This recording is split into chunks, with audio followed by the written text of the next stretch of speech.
Welcome to the Realizations Podcast. I'm Andrea Gordon, your host, and I'm excited to explore the world of real estate with you. In a world where perceptions often overshadow reality, Realizations seeks to redefine what it means to be a realtor. Join me as we peel back the layers of the industry, uncovering inspiring stories and celebrating the good in real estate. Whether you're a homeowner, a fellow realtor, or simply curious, this podcast is for you. Welcome to Realizations, where perceptions meet reality. Let's dive right in.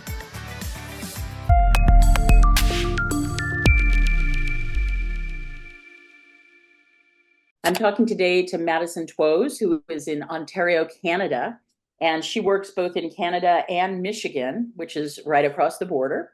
And we're going to talk today a little bit about how it is she got into the business, what it is she does, what's different about Canadian real estate and American real estate, which she practices both of, and really to try and leave you with some ideas of how real estate is practiced differently in pretty much every state in the country. So hello, Madison, welcome. Hi, you're gonna kill me. Okay, so I have to correct you because everybody who's gonna watch this is gonna laugh because my last name is Twose, so Madison Twose. Oh my goodness. Yeah, Okay. it's so rudimentary, but it's the S and the E. So anyways, thank you for having me. And I also, number two, is I do not sell real estate in Michigan.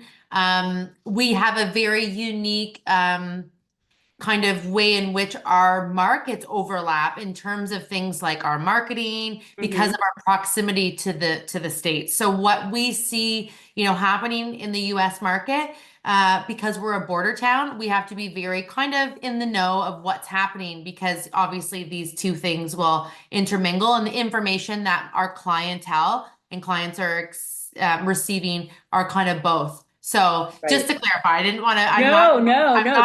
That's totally I'm not on that side of the pond, but I can talk to you about Canadian perspective on real estate. Yeah, absolutely. I would really, really love that. Now, the area that you serve, you're in Sarnia. Sarnia, yes. And that is a place that has rivers and lakes. So out of curiosity, you're having to deal with the weather that you have on the East Coast and Canada. What are the sorts of things that come up for you in housing stock where you are, problems with condition and those kinds of things? What are you having to look for? So interesting, like most people don't know about Sarnia, even if you're from Canada. So I will set the record straight that we actually are quite warm in climate, if you can think that through. So because we're the most southwest point of Canada, we have pretty mild winters. So you can drive about an hour from our area and get 3 times the amount of snow. So I always tell people it depends on how you want to live your lifestyle, but we are very kind of blessed to be in Sarnia because we don't have as much of a winter like most potentially our neighbors do. So what that does allow for us, stop for a second. Yeah. Is it happening? I love it. I think so because my dog is barking, and since my dog, do you hear him? I don't even hear it. Oh, that's amazing. Yeah, he's barking. Here's my dog. That's so lovely. I've already had one. If I had more, I don't know what would it look like. We could hand it to you through the. Yeah. All right, so he'll stop now. Yeah, it's so funny. I got this dog like less than a year ago, and I love him, and we love him dearly. But for whatever reason, he still barks at my husband. He's a true guard dog. Yeah, he was a rescue, and I think that very often they've been mistreated in different ways, what have you. And he's a hypocrite because he will like sleep in the bed right between the two of us, but then during the day he'll bark at Michael. So funny. Anywho, so let's get back to what you were talking about. 3, 2, 1. So tell us a little bit more about this. Yeah, some of the really interesting highlights about our community would be that we have mild weather, so that allows for our showing and selling season to kind of extend a little bit longer than some other communities. So, sometimes in your winter months, as the snow starts to fall, less people want to go out and buy a house. We really get a pretty extended period because we just don't get a lot of snow. So that helps from the real estate perspective, gives our sellers a lot more opportunity in those kind of winter months to still list your property and get people showing up to still buy. So that's kind of a nice thing. Right. Around here, we have a lot of holidays that people will go out on, like Super Bowl Sunday, Mhm. right on Christmas, right on Thanksgiving, but for the most part, we sell all year long. Oh yeah. Much to the chagrin of my family, I've sold houses on Christmas Day. So there you go. I always say that real estate never sleeps. It's just Right. constantly happening, and it doesn't really take a lot of regard for what's going on in the world at the time. Right. No, it's really, really true. And also, even when you have things going on in your life, it's very, Mhm. very hard. You're not going to tell your client, "Oh, I'm really unhappy because of X, Y, or Z." You're just going to put a smile on and go out there and do it, because that's what we do. We Yeah. work usually. Well, I'll ask you this. Do you have good boundaries? Do you set boundaries with your clients? That's a really great question because I've had a lot of experience with business coaches over the years that teach and preach boundaries Hmm. and how to do these things. And I Right. think for probably about a decade, I've listened to the material, but yet have ever been able to actually find success in implementation. I've been in the business now. I'll say I'm in my ninth year. So I feel like it's only been in maybe the last 2 years and maybe because of life's changes, some of the Right. changes in my life has almost forced me to need those skills. Okay. So then all of a sudden I was Right. like, oh my God, I know what to do. Let's go figure out these boundaries and let's start to figure out how to set them up. What does that Right. look like? So yeah, I kind of do. I really kind of do. And it's great because I'm a single mom and I have split custody with my children. So I kind of do need to really give them the time, but Oh, also absolutely. find time to still service my clients and be there for them. So I've just yet been able to kind of do some time blocking and create and design what I really want my week to look like. And then, Mhm. funny enough, my clients start to really respect what I bring to the table and say to me, you know Sure. what, this weekend, I know you've got your kids and I just don't even worry about getting back to me until Monday. And it took Hmm. like almost a decade in my career to have that kind of a conversation versus, well, can you get that to me like by tonight or like, them It's putting respect. their, It's yeah, self-respect. It's yeah. self-respect. Once you start respecting yourself, others people start respecting you too. So how many kids do you have? I have two girls. And how old are they? They're 6 and 9. Oh my goodness, that's a great age. Yeah. Um, so so yes, and you mentioned coaches. Do you still work with a coach? I don't.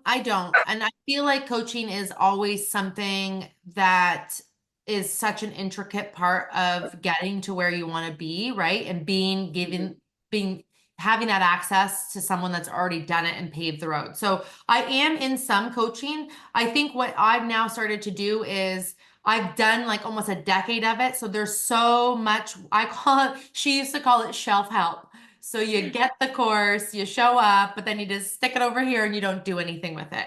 So I Right. think the major thing for me is as I'm getting to the level that I'm ready now for Hmm. that thing in which I learned maybe 5 years ago, I'm now going back and saying, okay, I'm going to get that back and I'm going to do this. So I think that for me, I didn't need more. I needed to start implementing. So I'm at a And place that's where everybody, by the way. That's I'm everybody. implementing. Who Yeah. now, did you work with a major national coach or? So no, my previous business was more of just business coaching and client attraction, which if you think about that and you peel the onion back on any relation-based business, it was versatile in that. So Right. she was from Connecticut, she was from the States, and I think she's changed her company since then. She's rebranded. But anyway, she was a very niche coach teaching people how to scale their ideas and businesses and coaching practices into, multi-million dollar automated multiple revenue stream businesses. So Right. it Right. was super intricate information, but it was like I was learning it at a time when I remember thinking like, why am I learning all this? Because I Hmm. don't really have a need for it now, but I saw and knew that there would be a need for it in my future. So Hmm. I Hmm. some sponged it in. And so that's kind of where I'm at. So I do have a coach I just recently started, but it was more to an area that I had identified I needed help in, which is like learning AI technology and kind Got of, it. Mhm. so I'm trying to be more niche about the coach that I'm choosing on the area that I want to improve Right. upon. And coaches are like that, by the way. I have a business coach, and Mm. I started out, you may have heard of him. I started working with Tom Ferry. Yeah. And I worked with one of his coaches. Very funny. Back in the day, I've been a realtor for 27 years. And back in the day, when Tom originally started working after he left his dad's company, Mike Ferry, he would actually meet with you for a half an hour on the phone, himself, before you went into his coaching program. So he felt like he needed to touch Yeah. each person individually. So I was talking with him, and I was, of course, on the phone going, well, I want to coach with you. And he's like, well, you don't get me. You don't get me until you've been doing this for a few years. You don't need me. You need a different kind of a coach until you need me. Mm-hmm. So he assigned me to this woman, wonderful woman, Yvonne Arnold, who was very, very techie, very, very specific, very much an accountability coach, very much, Mm-hmm. I would be whining on the phone to her, and this happened and that happened. And she'd be like, too bad, so sad, let's move on. Right. And we all need that. It's Yeah. 100%. At Yeah. the very beginning of this, because it's very hard to deal with people. People are there, you meet them at wherever they are in their lives. And as realtors, we're constantly meeting people when they've gone through a divorce, when they've Mm-hmm. gotten married, when they've had a kid, when their kids have gone to college, when someone's died, when Mm-hmm. someone's sick, when Mm-hmm. somebody's had a job change. So you're meeting people at incredibly tense, stressful moments in their lives, and you have to be able to deal with whatever humanity sends your way and realize it's not you, it's them, Mm-hmm. and that you just need to do the best you can possibly do in that situation. But it's hard when you first have that energy coming at you. Mm-hmm. It can be a little overwhelming. So Madison, you mentioned that you were in a business prior to being a realtor. What did you do exactly?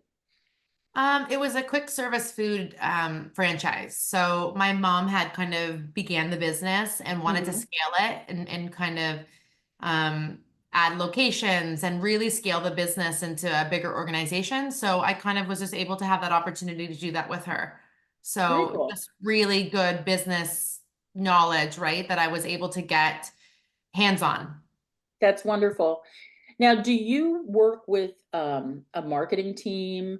Do you work with a team themselves? Do you have people working under you as other agents, or are you an independent? So I currently would be in, I call it a collaborative team. So I do have another colleague and a partner that we kind of have two separate brands, but we're kind of under a larger association umbrella. I'll call it Okay. that. So Okay. we have the same marketing department. My dad's a retired realtor, so he um, does all the fun stuff. He does a lot of and helps kind of get the properties marketed and get us kind of the exposure that we need. So that's kind of his joint collaboration as the two of us. He manages both of our businesses in that regard. But we kind of are just very complementary in terms of we're very different people. We have a different Right. style, but still the Right. same flavor, right? We're still attention to detail. We still are full service real estate. We still get Yeah. top dollar for our clients. We apply the same marketing concepts. But we both service our clients. So right now we're kind of going through, we've had teams before that just organically grew and it wasn't intentional, I'll say, Right. right? So I think right now we're kind of undergoing like the next 10-year plan. We've just both been in the business for almost about 10 years. She's 2 years ahead of me, but I think we're at that 10-year plan. Is like, how does this look for the next 10 years and how do we collaborate in a way that my needs are met, your needs are met for the next 10 years? And what does that look like? So we have like virtual assistants and things like that that support us. Mm-hmm. But we are kind of looking to build, a few strong potential agents that can help support the business. Yeah. Oh, very cool. Okay. I don't have a real team myself, and I'm the top producer in my area for Compass.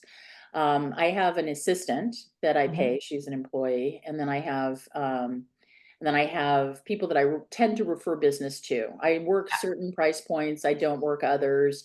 I work in areas like where I'm a cab driver. I will work if I don't know the area. I don't see any point. I'd rather refer that to somebody. Mhm. Um, Mhm. because they're just going to get better service from somebody who innately, just knows Knows the it. area. And I actually have a transaction coordinator, and I have a listing coordinator. So I have it's a team, but they're all people that are paid as opposed to people that have their own independent businesses, because I want to make sure that everybody's focused on my real estate business, which is Andrea Gordon Real Estate. Now, we're all entrepreneurs when we work at a real estate company. Like, I work for a gigantic, ginormous company called Compass, which I'm sure you're familiar with, but it's really my business inside Compass. Are you working inside a major corporation, or do you have your own company? So yeah, so I'm with eXp Realty. So it's probably one of the fastest growing online cloud-based brokerages. And I've been with the company for about 6 years, and it's a very incentivizing culture community, which, I started with a different Canadian larger franchise brand when I first got to real estate. So Right. I had the traditional understanding of a franchise brokerage, true model type style. And like I said, my father opened up a Century 21 when I was, 5 years old or whatever. I So started at Century 21. yeah, with the gold jacket, so we had an understanding of the traditional model.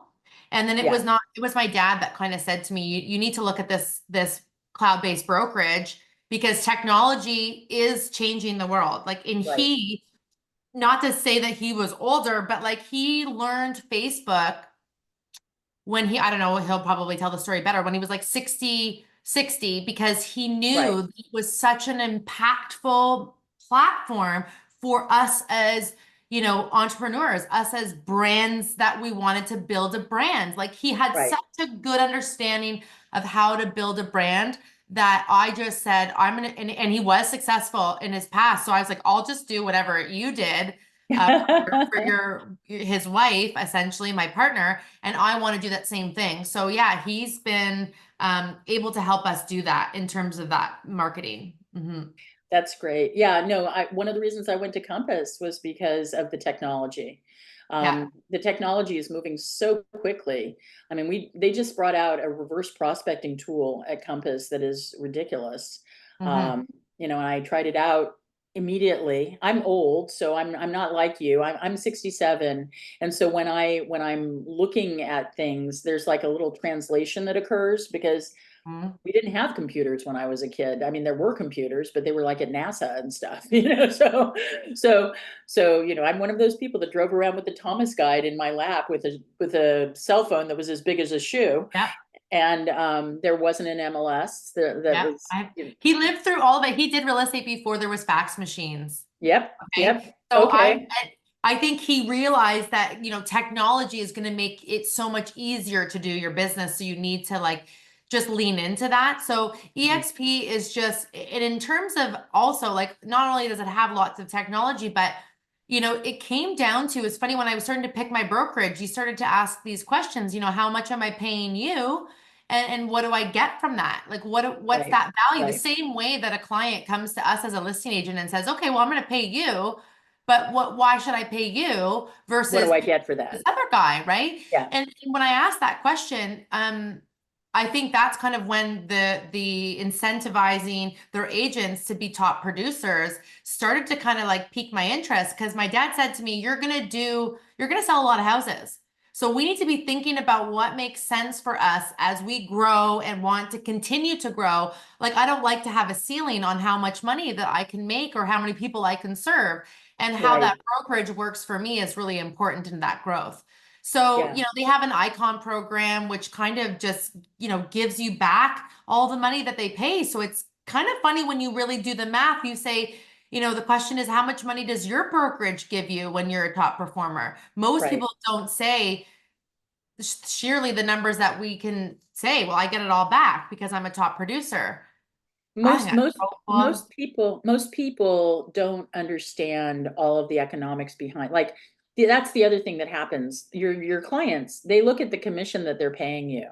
So let's say on your side of the deal, it's 2.5%. So they think that you're getting all $25,000 of that. But the reality is that in a normal real estate setup, there are several people with their hands out immediately when that money comes in.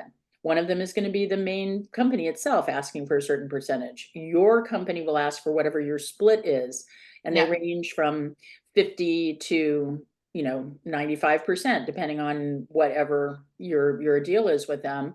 And then there are all kinds of other charges. You have to pay for your transaction coordination. You have to pay for, and very often you end up paying for things like staging or a refrigerator or some such. People have no idea what the costs are behind the business, and all that marketing does cost. Now, do you pay for your own photography, or do you get your clients to pay for that? Yeah, great question. I think for our business model, we are full service, and that's how we present our model. It's so in full service, I would mean we have our own exclusive photographer that we work consistently with. So there's no new guy that shows up for the first time to shoot your property. He's someone who knows exactly how we want it, so we get consistency that way. And then obviously that's covered in the listing expense.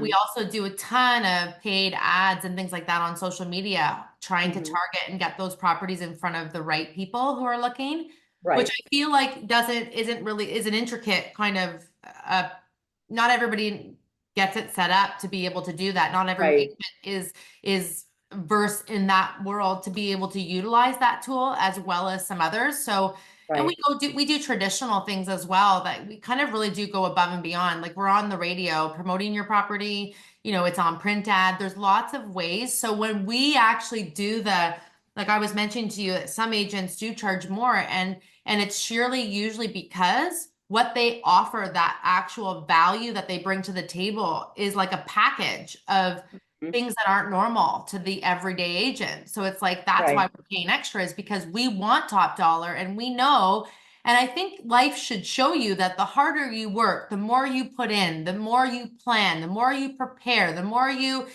go big or go home, like that's how you get top dollar. So I believe so much in that I make sure that there's really no obstacle in the way to allow my clients to not achieve that. That is just beautiful what you just said, and it was very eloquently stated. I think, again, I don't think people realize what we do. Not only are we sort of unlicensed therapists, but we also are marketing companies. We are also people that create, we're not contractors, obviously, by law, but we end up project managing. Let's be real about it. When we're getting a house ready for the market. We also end up handling, in our area, we handle the contract. That's a question I have for you, actually.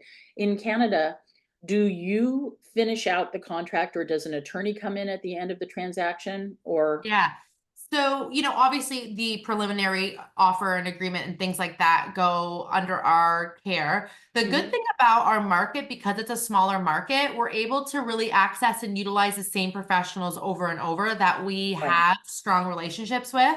So that really allows very smooth transitions for people, right? And I always recommend to my clients that they consider their other players carefully. So to answer your question, you'd have your realtor, which is me, but also you potentially need your lender to obviously get your mortgage sorted. And that's another key component of a person that I need to bring in and have as a part of it. And then that third piece would be the solicitor. So there is a real estate lawyer that then would close on that, obviously reviewing the contract, making sure the client's protected, and then handling the funds and things like that, and then adjustments. So they're pretty much transferred of care to the mortgage lender, and then the mortgage lender to the real estate lawyer. Got it. And does your title company handle escrow and title, or just title? Does the attorney handle the escrow?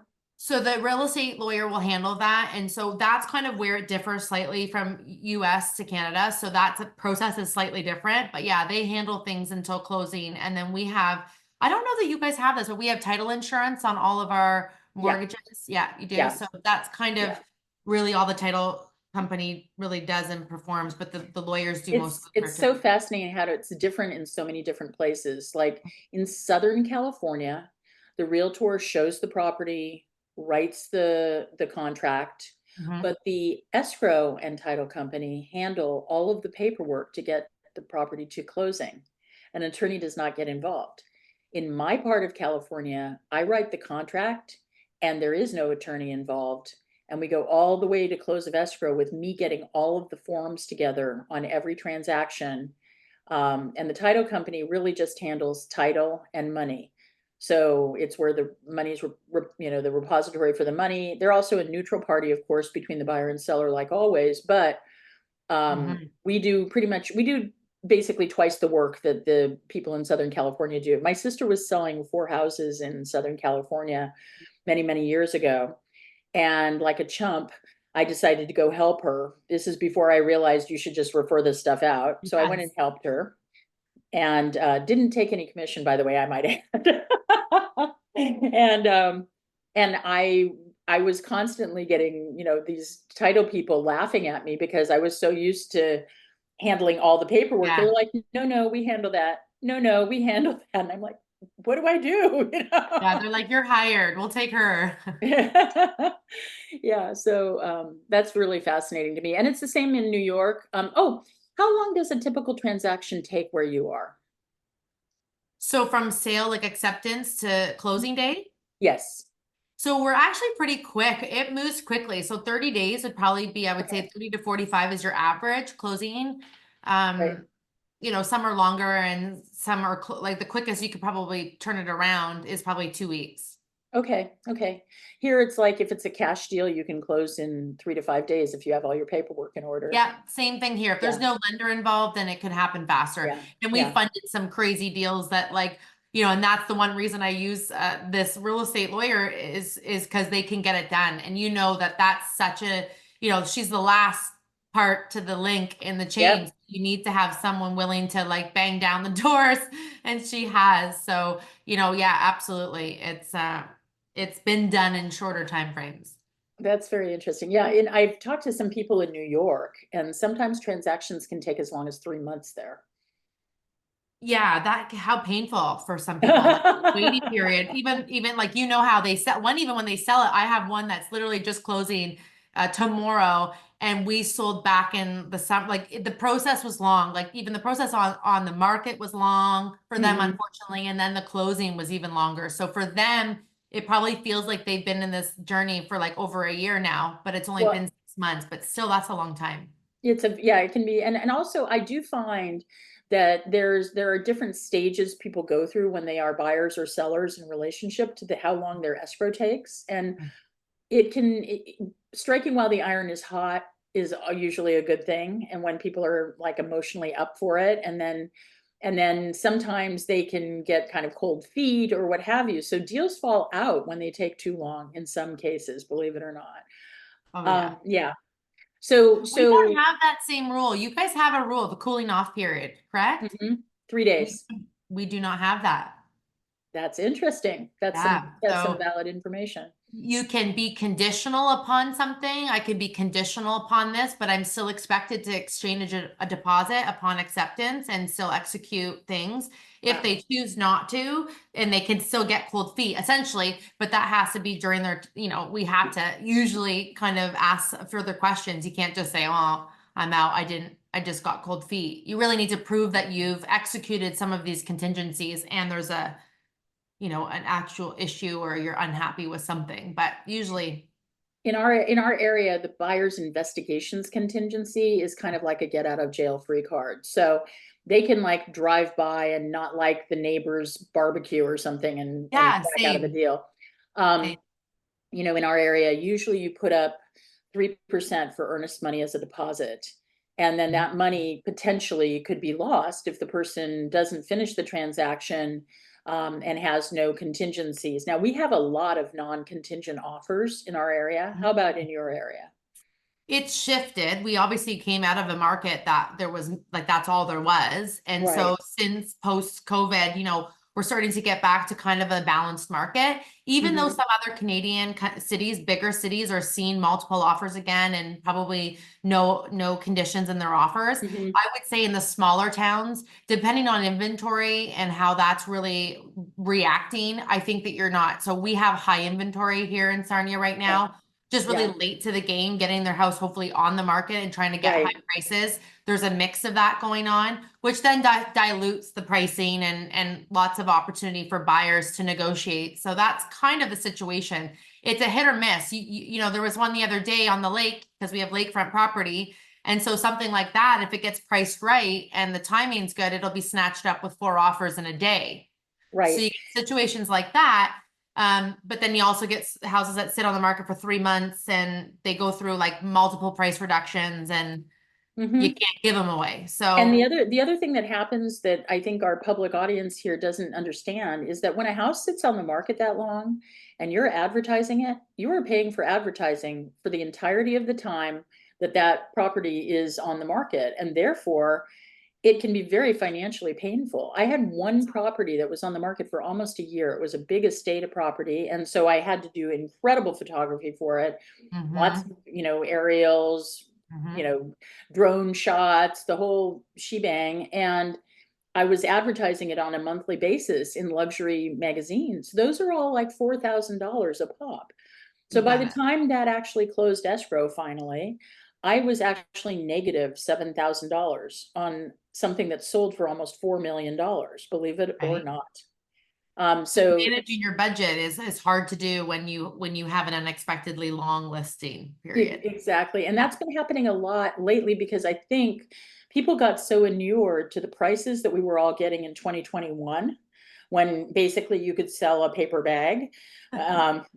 So what happened is after that time period, sellers kept pointing back to 2021 when what they should actually be looking at is 2019 and pricing in 2019, because that's more realistic in relationship to what really is going on in the marketplace.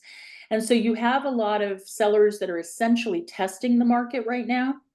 They want to move, they want to change, but they want their money. And so it's a little hard. I don't blame them though, right? Like most people's biggest investment is their home, right? So in our community, I mentioned that we have a little bit more of an aging demographic. So that there's a lot of people that are thinking about downsizing and who may not have much of a mortgage. So, I understand that emotion. So I always call it the emotional padding. So here, I'm going to tell you how much I think your house is worth. You're going to disagree with me. You're going to put your own emotional padding on top of the value. And that's where we're going to kind of hang out for a while. And I think that it comes back to the motivation of every seller. I start every meeting with, what do you want to accomplish? Yep. What are we trying to accomplish? Because sometimes people say, I'm here to sell my house.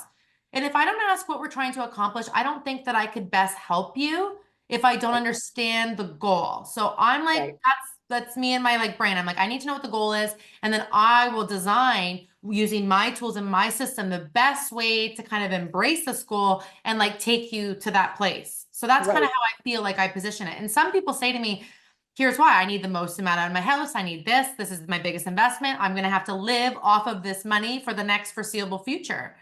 I think you have to do all of those things that we talked about that are so important. But I think people definitely have to at least try. Do you know what I mean? Yeah, they want to know. They want to know. Don't want to believe me that I'm wrong. They want me to be wrong. Right, of course. Yeah. And I always tell people at that point, look, when you make money, I make money. So I will be the happiest person in the entire world if you get your $2 million for that house. True. But if you look at the comps that we have right here, we're looking at $1.7 million to $1.75 million. Now you may want to just hold off and not sell your house right now. You may want to see what the market will bring. If I had a crystal ball, I'd be off on some island drinking a Mai Tai someplace. Right. But this is the reality that we're sitting in now. And do you want to sell your house? I think gauging the motivation of the person is also really, really key and important.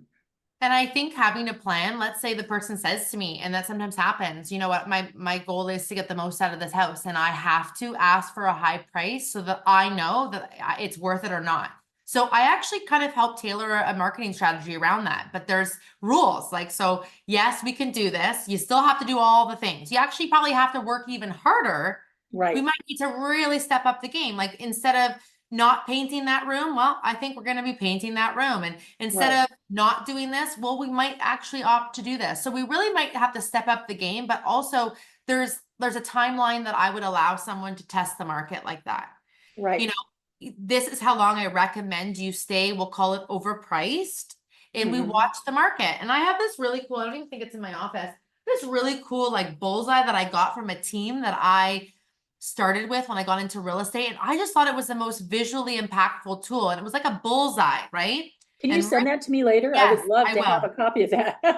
In the center of the bullseye, it's like we get an offer. So you list your house and we get an offer. We hit the nail on the head. Then there's another ring that says, you know what? We didn't get any offers, but we got lots of showings. Lots of people came through, but no offers. So then Right. it almost calculates that that's probably 3 to 5% off on price.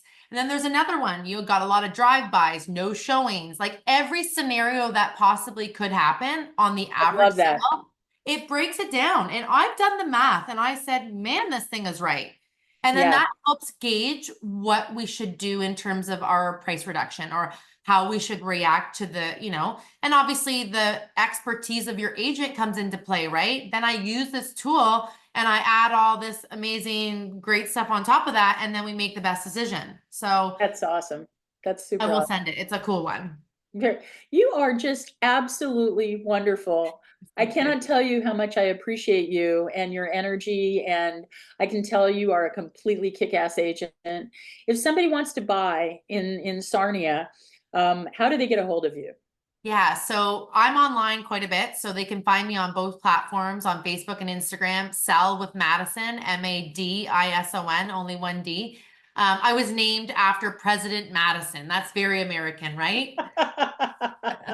So they can find me on social media, obviously on my website if they're interested, MadisonTwose.com. But I'm always on social. Give me a DM and we'd love to help you out. Most wonderful. Thank you so much. What a pleasure you are. Yes, you as well. Thank you so much.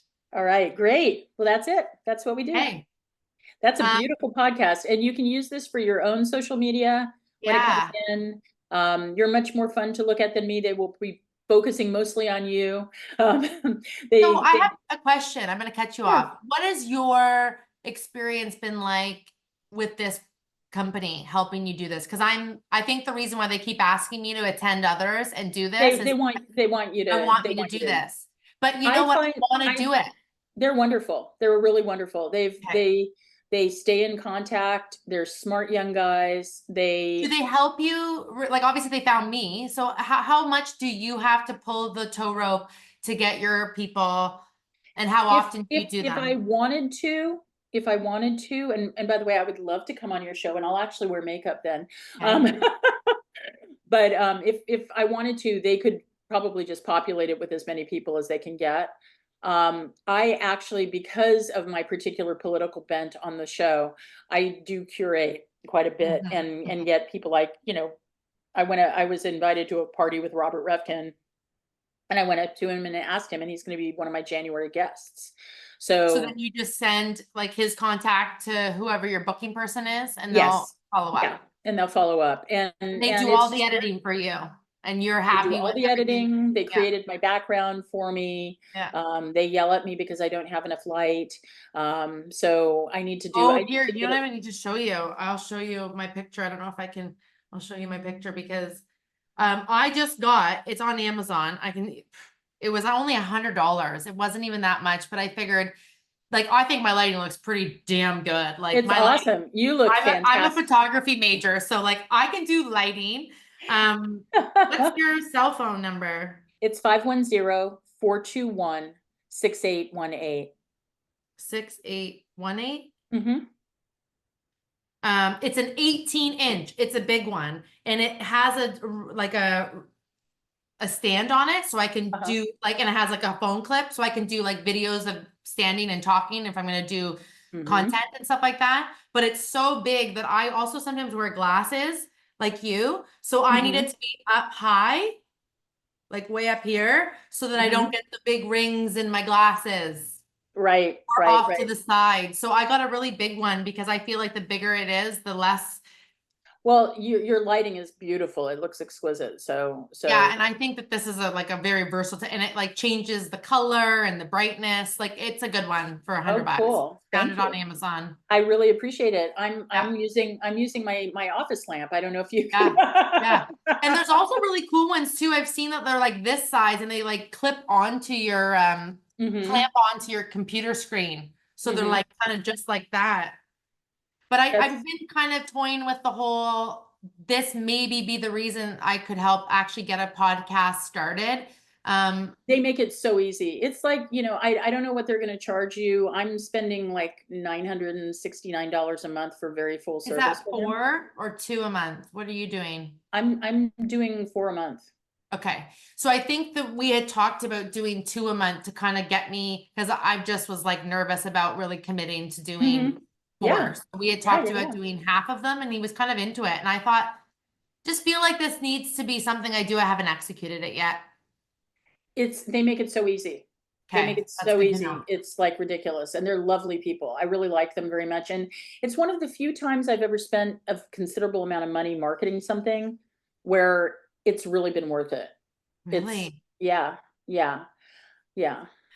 I Well, also work with an agency for my own marketing stuff called Mhm. Agent Upgrade. They are also worth it. They work really, really hard. I meet with them once a week. They Mhm. do all my social ads for me. How much is that? How much Well, is that's various. I was very, very full service because I'm a columnist for 2 magazines as well in real estate, as well as Oh, I run a reading. I'm a theater director when I'm not being a real estate agent. And so I run a reading series at the Magic Theater, and they will publicize whatever I want them to publicize. cool. So they've been really, really amazing. Yeah, yeah. So Great. they're great. The woman who runs it is named Sydney, and she's smart as a whip. They're all in their 20s, so they are the tech savviest people on the planet. Mhm. You know, I envy people your age because you grew up with computers and things, and it's not foreign to you. It's not a foreign language. You You know know, what? I think I should know it better. Truth. I feel like I should know it better. I don't know what happened, but like I'm in the AI coaching program now just because and so I actually thought I didn't know it a lot until I got into the program. And that some of the things I was like, you know what? I'm gonna give myself a pat on the back because I'm actually doing, I think, more than the average, clearly, because I Mhm. understood a lot of what was being taught, but it's more of the advanced stuff that like there's so much it can do for you. It's Oh just kind yeah. of feel like, I'm also, by the way, getting my PhD right now, and what's wrong with you? I just I know think I'm people like insane. you I are, have I have a master's degree, and I've always wanted to get my PhD. And so just on wow. a lark last year, I applied, and I had no idea that this was like a super competitive thing to do. I only applied to one school and I got Unicorn. in. And so I'm taking only 2 classes per semester, although frankly, it's a lot. It's really, really a lot. I can only And imagine. it's all online. And I'm like I'm having like weird problems. Like I have a Mac, and everything they do is Outlook and Microsoft. So I Mm, had to get Microsoft, and yep, I have to translate my documents from Google Docs into whatever. whatever. And it's been challenging. One of my papers Yeah, was late because I couldn't figure out how to get it into a format where I could submit it to their stupid online portal.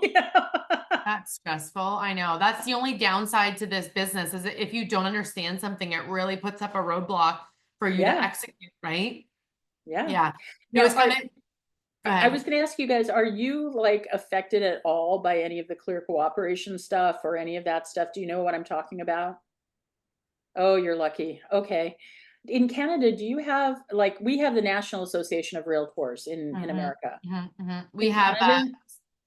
CREA, Canadian Realtor Association of whatever, Real Estate Yeah. Association. Mhm. And do you have multiple MLSs, or do you have one? Okay. Okay, so Yeah, it's similar. so each province will have its own. So there's an Ontario Real Estate Association. So there you've got like Canadian Real Estate Association.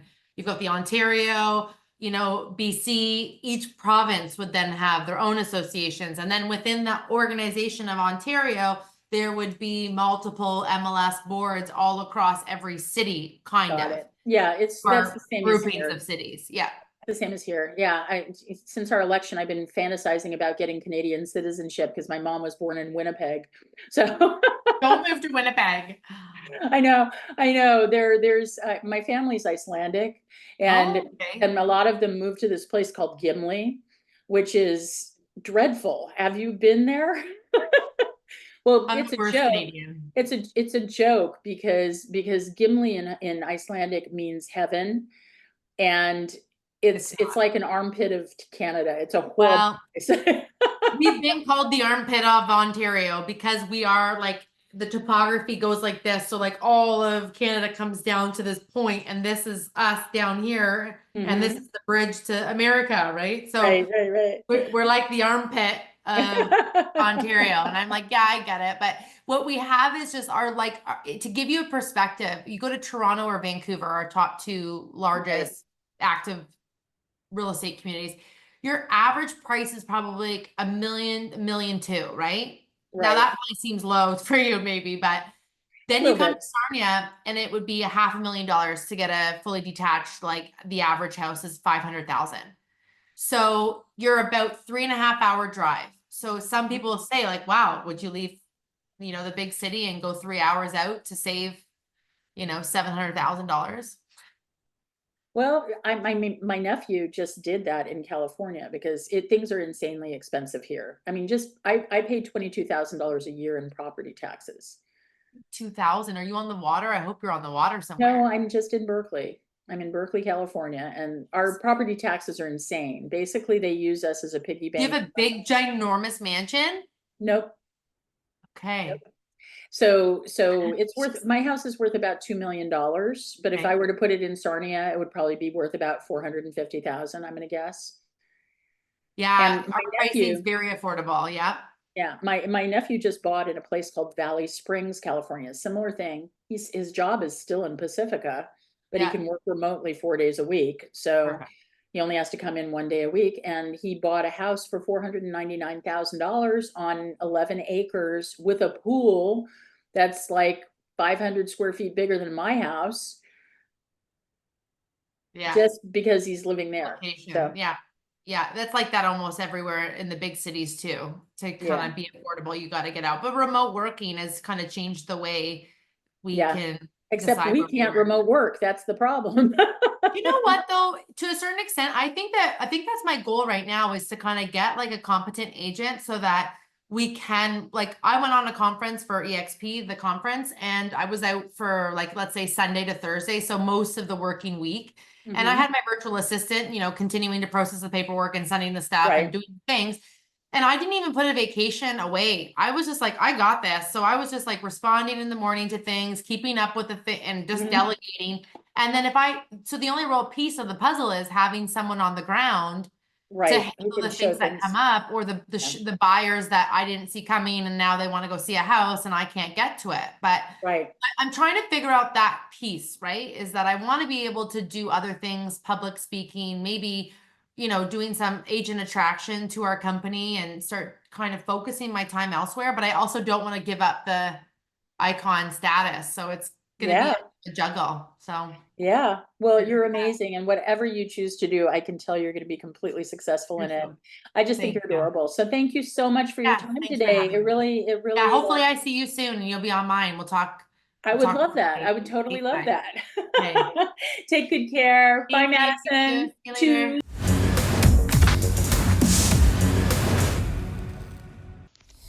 Thank you for joining me on this episode of the Realizations Podcast. I hope our conversation has shed light on the true essence of real estate and the people behind it. As we wrap up, I want to extend my gratitude to our listeners for their support and engagement. Your feedback drives the heart of this podcast, and I look forward to continuing this journey with you. If you enjoyed today's episode, please consider subscribing to the Realizations Podcast and leaving a review. Your support helps us reach more listeners and spread our message of positivity in the real estate industry.